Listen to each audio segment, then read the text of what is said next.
Hello বন্ধুরা, আজকে একটা রিসেপশনের নেমন্তন্ন ছিল।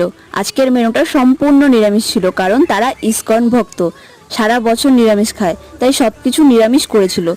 তো তোমাদের সাথে পুরো মেনুটা শেয়ার করছি। প্রথমেই দিয়ে দিয়েছিল লেবু, স্যালাড, ভেজ কাটলেট, সঙ্গে সস দিয়েছিল।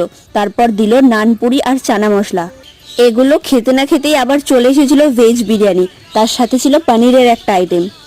ভেজ বিরিয়ানিটার মধ্যে ছিল সয়াবিন, এঁচোড়, আলু। সত্যি বলতে দারুণ লাগছিল খেতে। পনিরটাও খুব সুন্দর হয়েছিল। এটা দিয়ে খেতে না খেতেই আবার চলে এসেছিল সাদা ভাত, সঙ্গে ডাল দিয়েছিল।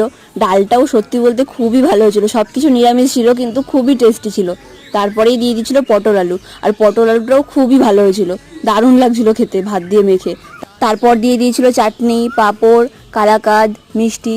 সব কিছুই খেয়েছিলাম, ভালোই লাগছিল। তারপর আইসক্রিম দিল। খাওয়া তো হয়ে গেল, এবার যা রিসেপশনে এসেছি তাকেও একটু